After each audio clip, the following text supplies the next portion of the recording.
my name's Hannah Garrity. Oh, and I'm Natalie Zheng. And this is our presentation on the argument against no-kill shelters for the Animals in Society class. Group 4. Okay, so to begin with some brief history, animal shelters were originally known as, or referred to as, the pound. And the pound originally came from the word impounded. So animals were kept impounded until their owners came to retrieve them, because usually the animals that were caught are the ones that have ran out of their house or got lost.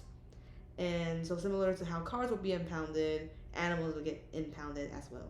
Although many animals end up never being returned to their owners, and therefore they were often killed when the pound runs out of space. And because of all the animal deaths that ended up happening, the pound gained a negative connotation and was later renamed to the animal shelter to make it sound more friendly and approachable.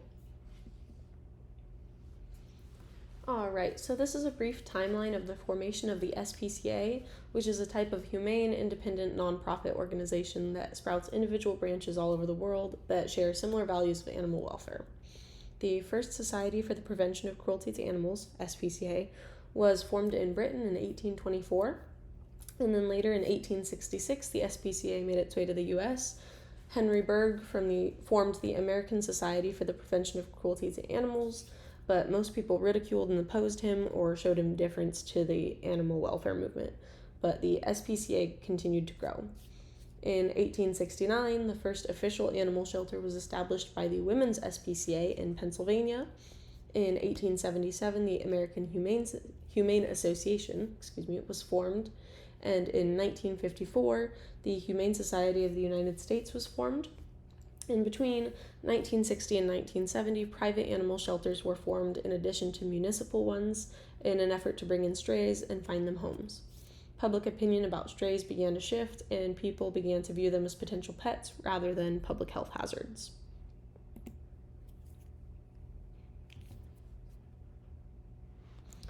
The no-kill movement started as people taking in strays with the intention of sheltering them rather than killing them, which was common at the time. It began as individual people, and they ended up connecting with each other to form actual groups, and animals are still overpopulating the streets today due to uncontrolled breeding. The movement started spay/neutering programs to curb stray populations in order to make it more manageable for shelters to take them in, rather than euthanizing them to make space. The idea is sound. Lower the wild population so there are no more overpopulation, and then the shelters can take in all the strays without euthanizing any of them, which allows them to get the chance for a happy home. In reality, however, there are a lot of struggles to overcome. Well, for one of the struggles is that shelters are often overpopulated. Despite the best efforts of no-kill movements and similar ideas, the stray population is still too overwhelming for animal shelters to handle all of them. Additionally, just because the name has been changed does not mean that the impounded meaning is gone. Animals are not meant to be kept for long periods of time before they are adopted or returned to their homes. Even with more animals getting adopted in recent years, more are also brought into shelters every day. Just in recent years, around 6.3 million animals are adopted in shelters each year. 4.1 million are adopted out of shelters afterwards. So doing some quick math, we have like 2.2 million animals that are unaccounted for. And what happens to these animals? Well, they really only have 3 paths for them. One, they are either kept until their natural death at the shelter which they were brought into, or in cruder words, they are taking up space in the shelters that could be used for other pets.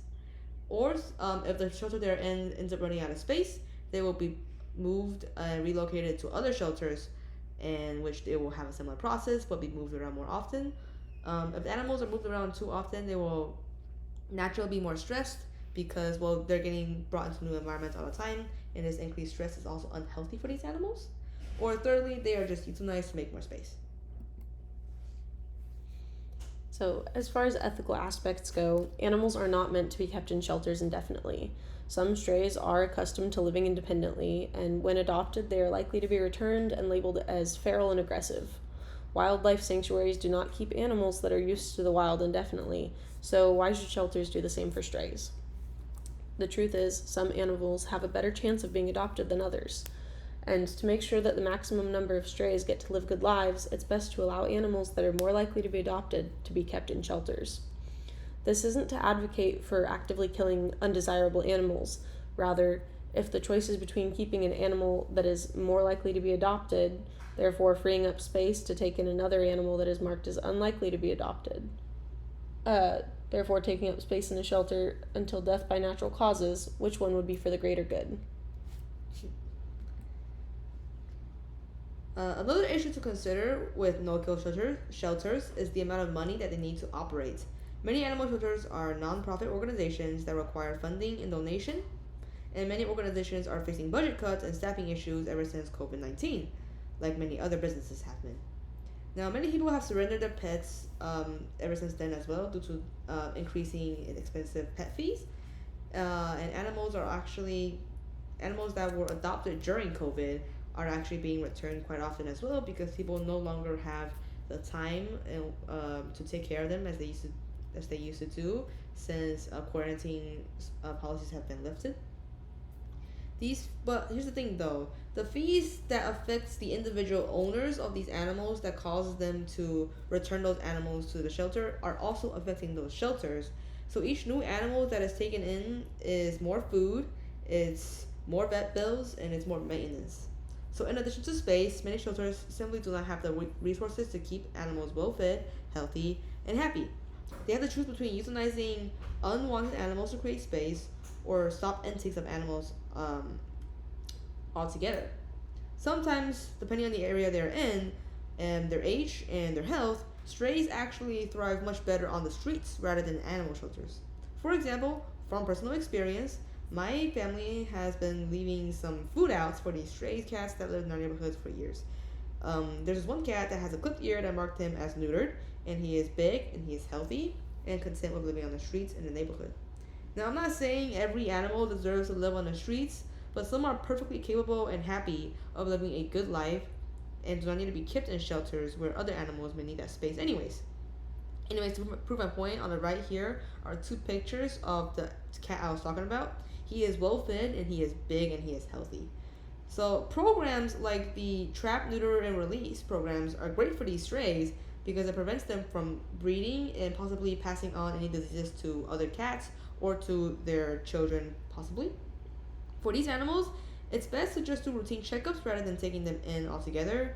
However, there are still a large number of unhealthy strays that suffers on the streets, and when no-kill shelters are at full capacity, they are unable to help those strays.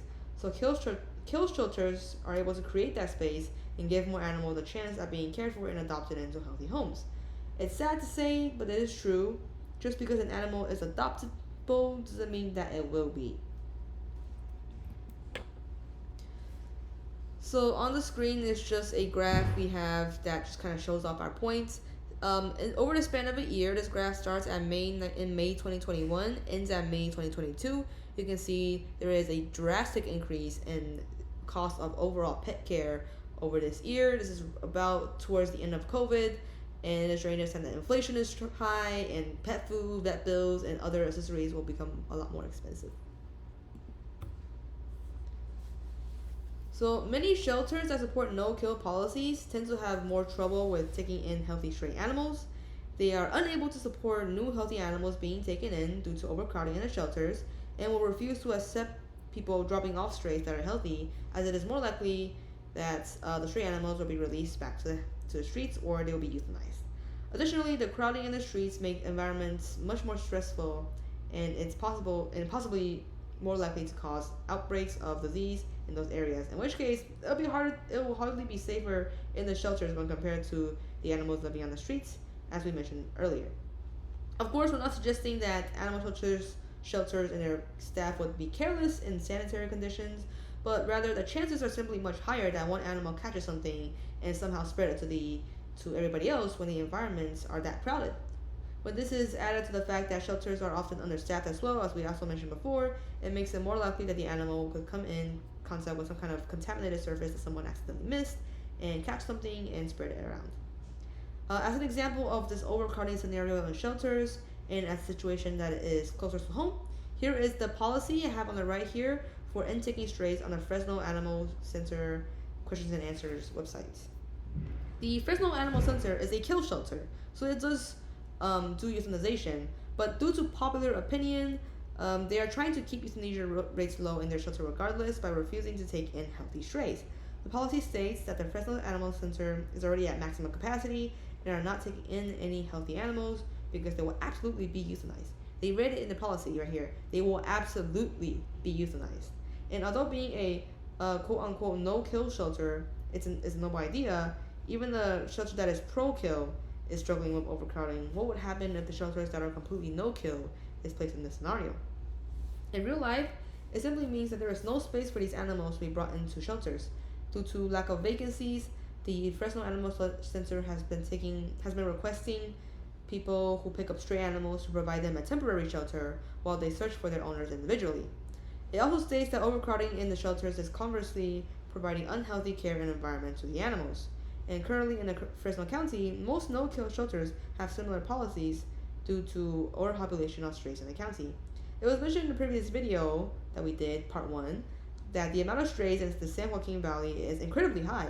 It leads to having an incredibly high rate of euthanization as well. Yet despite all that, all the no-kill shelters in the area is still completely overcrowded. So what would it be like if all the shelters in the county was no-kill? In summary, they are basically trying to say that a healthy stray animal can stay out on the streets since it's likely that the overcrowded environment of the shelter is not much healthier than they are than just letting them live outside. No-kill policies have made sense in theory, but they make it very difficult for shelters to keep animal populations under control. A lot of shelters will actually work to keep their true rates of euthanasia hidden. Korean animal shelters in Busan were suspected of recording deaths from euthanasia as deaths from natural causes. The Korea Times newspaper reported, quote, "In 2022, the natural death rate was 61.2%, while the euthanasia rate was 3.1%. The city contracts 6 companies to manage stray animal shelters across its 16 districts." End quote. The dogs were reportedly sent to dog meat farms. And here's a post from the Busan Korea Alliance for Prevention of Cruelty to Animals that's promoting animal welfare, and as the name suggests, they want to prevent cruelty to animals. Shelters will also attempt to deflate their rates of euthanasia because the status of being a no-kill shelter tends to get them more support and funding. The St. Louis County ACC do this by reporting a smaller percentage of euthanasia deaths than reality. They have owners check a box marked ORE when they fill out paperwork to surrender their pets, and it isn't explained to them. ORE actually means owner requested euthanasia, and OREs are excluded from euthanasia percentages because it was requested by the previous owners.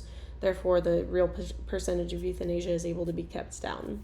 This was only discovered when volunteers reported seeing disparity between the true euthanasia rates they were seeing and what was being reported.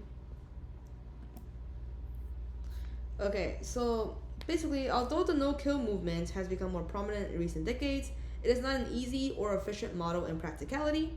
Animals are still often abandoned, returned, or surrendered, and the rate of animals being adopted is not at the same rate as they are being taken into shelters.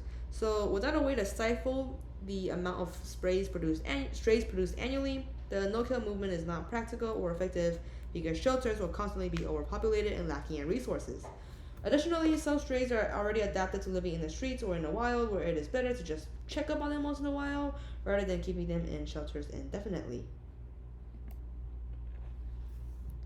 So, the goal of all shelters in the end is to make sure that animals are cared for, that they're healthy, and that they're happy. No-kill shelters will do this by keeping their animals there until they are happy and find available homes for them. And while this is good, it creates a problem with not having enough vacancies to take in more animals that would also be in need of their help. Their argument against kill shelters is that it is inhumane to euthanize healthy animals to make space. Consider, however, that kill shelters are not places whose end goal is to kill all animals. They're not the big bad of the argument who heartlessly do away with perfectly healthy animals. Because after all, the end goal of all animal shelters, the reason why they exist is to provide a good environment for as many animals as possible. So pro-kill shelters are simply trying to find a solution to the problem of overcrowding. In that case, the focus should not be whether animals should be euthanized or not. The problem in question is what alternatives can we find to make space for animals that are not euthanization. No-kill shelters, they don't have an answer for that yet. And until they do, kill shelters will continue to exist because they are necessary. Our opinion on the matter is that although the motivation behind the no-kill movement is understandable and the intention behind these shelter policies are good, the U.S. simply has too high of a number of strays to simply have them be kept in shelters and adopted out. The population needs to be kept in check and ideally minimized. There are many ways to do this, and the most effective is to just nip the problem at the bud as best as possible, or just to target the reproduction. By implementing reproductive control measures like TNR or the Trap, Neuter, and Release program, we are preventing strays from being born on the streets from other strays. We're also believing that focusing on sheltering animals that are suffering on the streets rather than all animals that are living on the streets would help with overcrowding in the shelters. While we believe that the idea of no-kill shelters and achieving no-kill status everywhere is noble, there are simply too many variables for it to be the best course of action for the well-being of the overall population of animals. The focus should be on stemming the amount of animals being left out in the first place. In other words, we should focus on balancing the ratio of animals entering and leaving shelters before implementing no-kill policies, because if it's not at least 1-to-1 ratio, then it really wouldn't make sense because there's always going to be leftovers. Anyways, here are the resources for this video and this set of slideshows. And yeah, that's it. Thank you.